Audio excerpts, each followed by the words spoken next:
Ele me disse uma vez, logo depois de casarmos, que queria fazer algo importante com sua vida, algo que fizesse a diferença, e ele fez, apenas nunca se lembrou disso. Essa frase, tal como Procurando Dory, não foi apenas uma voadora no meu peito, mas foi também sobre um dos casos mundialmente mais famosos de perda de memória. Não pelo que fez o mundo sentir sobre o fenômeno como filme, mas sim pelo que permitiu que cientistas de todas as áreas, especialmente das psicológicas, aprendessem sobre isso. Fala do caso do marido da autora dessa frase, mais especificamente Eugene Pauly, do qual, o que tudo indica, os produtores desse filme realmente podem ter tirado alguma inspiração.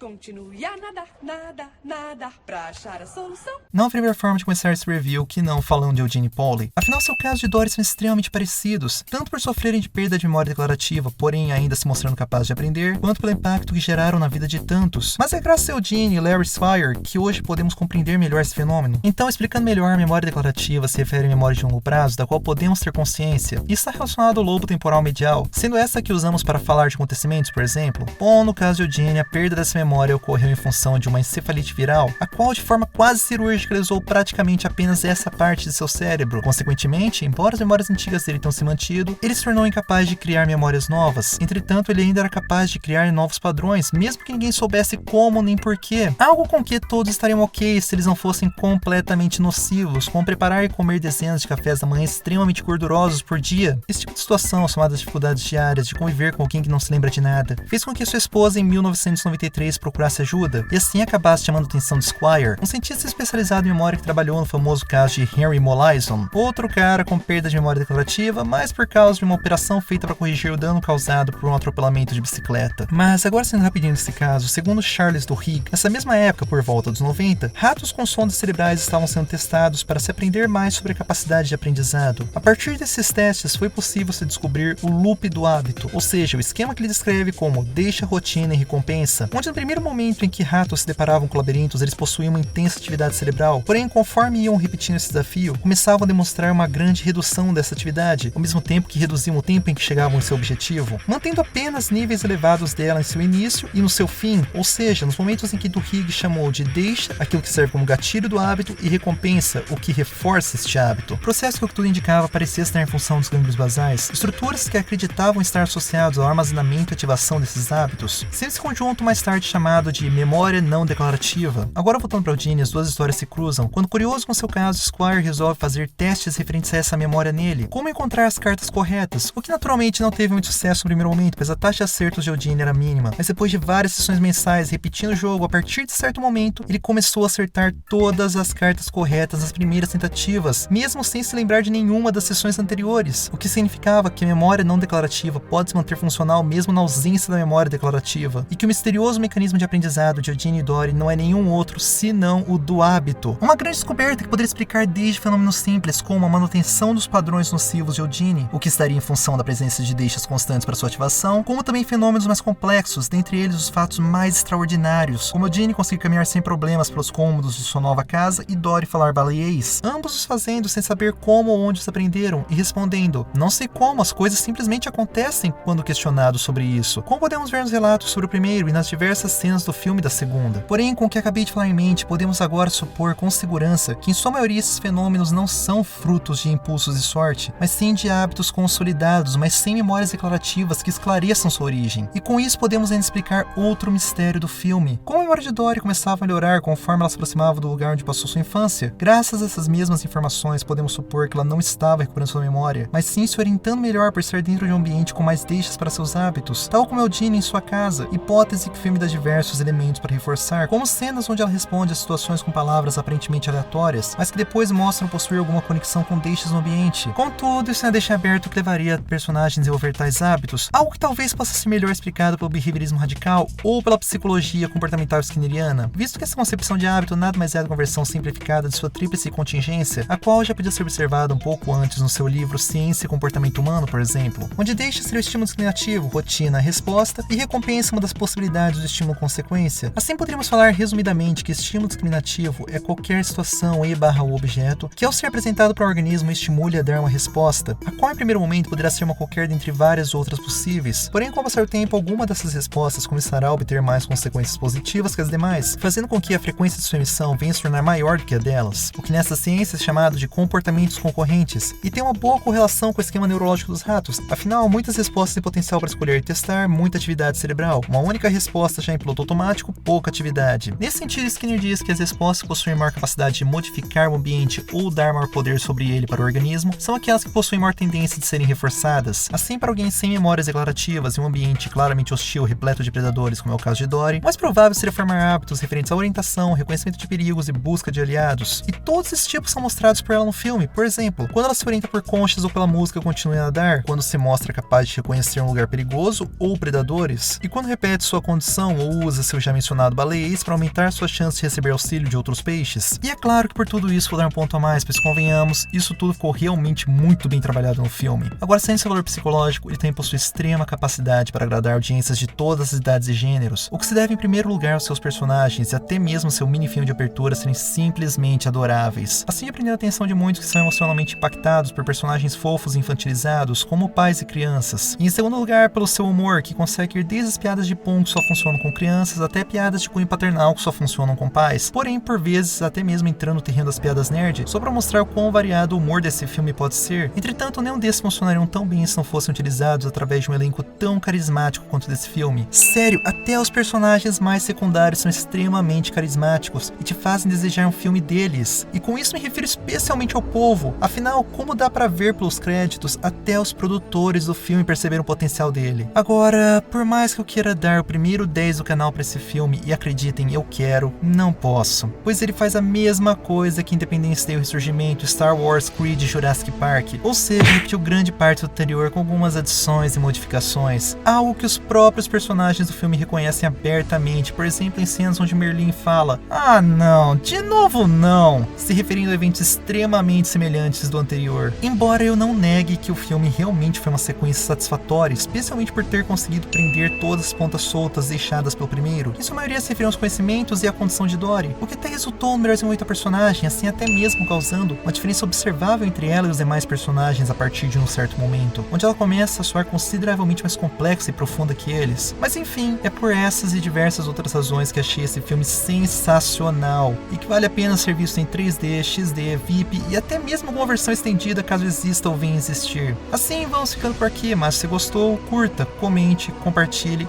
e se não for inscrito, por favor, se inscreva tanto no YouTube quanto no Facebook para ver mais vídeos como este no futuro. Mas, se quiser ver mais vídeos como este agora, clique em algum outro movie review abaixo, ou caso esteja interessado em algo um pouco diferente, clique em nossa primeira Series Fury acima. De qualquer forma, fique ligado, porque em breve voltaremos com mais vídeos semanais repletos de psicologia e outros nem tanto. Então, até a próxima!